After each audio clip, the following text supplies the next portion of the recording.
cosa en base al document que avui han presentat i la gent pensarà, bueno, consultes fins a quin punt poden ser jurídicament vinculants o no, amb quin índex de participació, perquè hi ha alguns països que en les consultes populars estableixen, doncs, si no hi ha un mínim d'un 50% de la població que hi participa, la consulta no és vinculant. Per què s'han decantat vostès a l'hora de fer la proposta?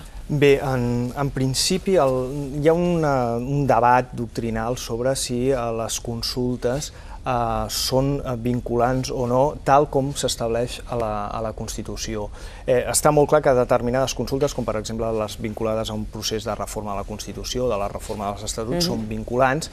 En canvi, consultes sobre altres qüestions, en el procediment de l'article 92, doncs no acaba de quedar clar. Per tant, nosaltres hem interpretat que les opcions eren obertes, que podíem triar per una consulta vinculant o per una consulta que no fos vinculant, però, de fet, en el fons això no deixa de ser irrellevant, perquè encara que la consulta no sigui jurídicament vinculant, el pronunciament popular en un sentit o un altre marca políticament les institucions. És a dir, per exemple, el referèndum que es va fer sobre el tractat constitucional europeu, sobre el tractat pel qual s'estableix una Constitució per a Europa, no era jurídicament vinculant. Però, clar, un resultat contrari a la Constitució europea, això hauria tingut una repercussió política cabdal, que el govern espanyol podria haver ratificat aquest tractat. Però si això ho feia contra el dictamen popular, doncs segurament hauria provocat alguna crisi a les institucions. Doncs de la mateixa manera és fins a cert punt secundari el fet que sigui vinculant o no. En qualsevol cas, nosaltres ens hem decantat perquè sigui vinculant a partir d'un índex, ho hem proposat, diguem-ne, finalment, la llei tindrà el redactat que tingui, però hem proposat, l'opció que ens sembla més correcta, és que sigui vinculant, jurídicament vinculant, a partir d'un percentatge de participació. Del 50%, que com a mínim voti un 50% del cens. Una altra qüestió. Aquestes consultes poden depassar les competències del nostre marc jurídic, és a dir, es poden proposar consultes sobre qüestions que evidentment no serien vinculants, però per saber què pensa Catalunya sobre una qüestió d'afers europeus o de política internacional, per exemple. Aquí entra, és que no és que depassi el marc legal, és que és dins del marc legal. Dins del marc legal. Dins del marc legal, la Generalitat de Catalunya... Depassi les competències, o sigui, en el que nosaltres hi podem intervenir. És que podem intervenir en tot. En algunes coses perquè la Generalitat té competències pròpies i, per tant, directament la decisió que es pren es porta a la pràctica, en ensenyament, en sanitat o en totes les matèries en les quals la Generalitat és competent.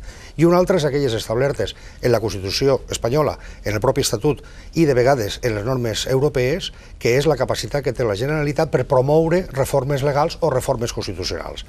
Per tant, qualsevol pregunta, de la mateixa manera que el Parlament de Catalunya habitualment proposa i aprova projectes de llei per enviar-los al Congrés dels Diputats perquè es tramitin. Una altra cosa és que després vagin endavant o no, però aquesta competència també la té la Generalitat. Per tant, qualsevol consulta, igual que qualsevol llei, es pot fer de dues maneres, o bé regulant la matèria perquè tens competències plenes, o bé promovent la reforma legal constitucional de la Constitució espanyola o d'institucions europees perquè tens la capacitat com a Generalitat de fer-ho. Això és dins de la legalitat. Vostès han insistit molt avui que les bases d'aquesta llei que vostès proposen està perfectament inscrit dins de la Constitució, sense cap mena de canvi. A la Constitució espanyola, si no m'equivoco, havent llegit els seus documents, l'article 149.1.32, em sembla que és el que estableix que s'ha de tenir l'autorització de l'Estat per poder convocar. Pel 150.2, que és el que ens permet transferències a Catalunya, es podria recuperar la competència i no necessitar aquest permís de l'Estat? Sí. O sigui, el nostre marc constitucional... Això és com estava l'Estatut aprovat pel Parlament de Catalunya, precisament. Quan es va aprovar al setembre del 2005 aquí, no? De fet, aquesta és la iniciativa que es propulsa des de la Plataforma pel Dret de Decidir, des de Sobirania i Progrés. És a dir, el que reclamen aquestes entitats és que es transfereixi la competència de l'autorització del referèndum. Això és impensable, no? De moment. No necessàriament. Depèn de la voluntat del govern espanyol. Això, com deia l'Alfons López Tena, ja es va plantejar, és a dir, en el projecte d'estatut que es va enviar a Madrid, en la proposta de reforma estatutària del 30 de setembre del 2005, ja hi havia la sol·licitud per una disposició addicional de la transferència de competència de l'autorització del referèndum. No va ser així, s'ha reclamat aquesta transferència via 150.2, com apuntava vostè, per diverses iniciatives, una directament iniciativa legislativa promoguda pel Parlament de Catalunya i l'altra pel grup parlamentari d'Esquerra Republicana al Congrés, i en tots dos casos ha estat bloquejat per part del Congrés dels Diputats. Nosaltres, per això, com a Cercle d'Estudis Sobiranistes, això ho dic, diguem-ne, perquè jo també formo part de les diverses entitats, però com a Cercle d'Estudis Sobiranistes, nosaltres no donem recolzament a aquesta iniciativa, però ens ocupem d'elaborar una llei de consultes populars que sigui plenament constitucional amb el marc actual. Ara anem a l'anàlisi política. Vostès han elaborat aquestes bases, com deien abans, per iniciativa pròpia, però entenent que el Parlament demana al govern que existeixi aquesta llei i que l'Estatut així ho contempla. Tinc entès que reuniran amb tots els partits polítics, PSC, amb Convergència, amb Esquerra, amb Iniciativa també, el Partit Popular i Ciutadans estan esperant resposta.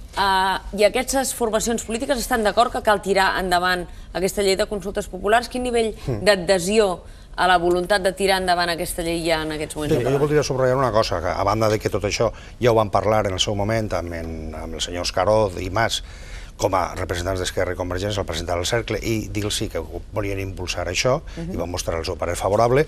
N'hem estat en contacte també amb aquestes persones i amb la Conselleria de Governació, amb els seus tècnics, amb el conseller Puigcercós, per intercanviar impressions sobre com es plantejava aquesta qüestió, i que n'hi ha hagut tota una sèrie de persones que voldria subratllar de l'àmbit acadèmic i ex-retirats, diguem-ne, sèniors polítics, que han col·laborat d'una manera activa. No és una proposta que ens hagin tret. Aquí han col·laborat des de Ferran Requejo, com a professor, com saben vostès, catedràtic de la Pompeu Fabra, com sobretot acadèmics catalans que estan en universitats americanes o angleses, com Montserrat Guibernau, com Joan Ramon Resina, que està a Stanford, com Carles Boix, que està a Princeton, d'aquí Jaume Ranyer, Agustí Bassols, Antoni Castellà, etc. I llavors sí que n'hi ha una acollida favorable per part tant de l'àmbit de Convergència com d'Esquerra Republicana de Catalunya. També ens ho van dir Iniciativa, que ens vam reunir la setmana passada, no amb el text sencer que hem fet públic avui i que els he enviat avui, sinó amb els criteris en quant a participació democràtica, aprofundiment democràtic i traslladar, superar la desafecció política, donant, d'una de les maneres és aquesta, és que la gent decideixi directament. Tenim ja cita amb els socialistes i ens falta ara tancar cita també amb els grups parlamentaris del Partit Popular i de Ciudadanos com a partits representats al Parlament de Catalunya. Una llei d'aquestes característiques és pensable que es pugui aprovar sense la majoria dels partits de la cambra, és a dir, sense una àmplia majoria, perquè no tindria molt sentit, no? Si no n'hi ha majoria no s'aprova, evidentment. Ja ens entenem. Cal la majoria normal d'aprovació de la llei. I seria satisfactori des d'un punt de vista polític, sí? Sí, perquè aquí solament és obrir el camí. És obrir el camí perquè de la mateixa manera és com fer eleccions. Les eleccions no predeterminen el resultat. Ja després veurem qui és el que guanya o no guanya les eleccions. Aquí igual. El referèndum és obrir la via de que això es pugui fer, que ho ordena l'Estatut. No és una invenció.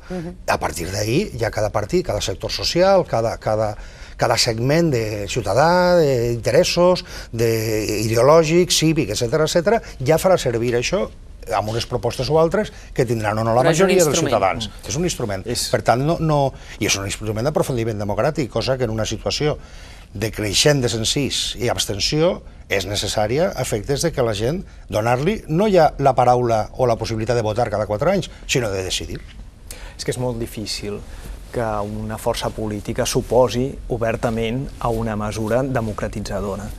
I d'altra banda, també hem de tenir present que bé, que aquesta llei es pot aprovar, diguem-ne, per iniciativa del govern, per iniciativa d'un grup parlamentari, però també si des dels sectors polítics es pateix una dilació en l'aprovació d'un instrument d'aquesta mena, no hem de desconèixer que els ciutadans també tenim la iniciativa legislativa popular a través d'una llei aprovada pel Parlament de Catalunya, de la llei 1/2006, que ens permetria, i nosaltres ho promouríem des del Cercle d'Estudis Sobiranistes, d'aplegar les 50.000 signatures que són necessàries per presentar una proposició de llei al Parlament de Catalunya amb la proposició de llei de les consultes populars. Per tant, vostès fan ara una aproximació per la via política, per mirar que això surti des del Parlament, i si això no fos així, promourien una iniciativa legislativa popular perquè entrés en el Parlament per aquesta via? Sí. El que passa és Aquesta és l'estratègia? que estem força... Efectivament és així, però no caldrà. Previsiblement no caldrà. No caldrà perquè vostès creuen que la majoria de partits aniran al darrere d'aquesta... I hi haurà consens al voltant d'aquestes bases, creuen? Una altra cosa és que les solucions concretes que proposem, com vostè coneix el document, hem fet diverses opcions, els arguments favorables i contraris de cadascuna, i perquè ens decantem per una en les diverses opcions que n'hi ha. Que les opcions siguin aquestes o siguin unes altres ja dependrà de la correlació i del paper que agafi cada partit polític. Ara no, el del que parlem és de que es faci una llei de consultes populars via referèndum que sigui efectiva a efectes de que n'hi hagi una decisió directa per part dels ciutadans en els temes que els propis ciutadans o la Generalitat de Catalunya tregui a consulta popular decisòria.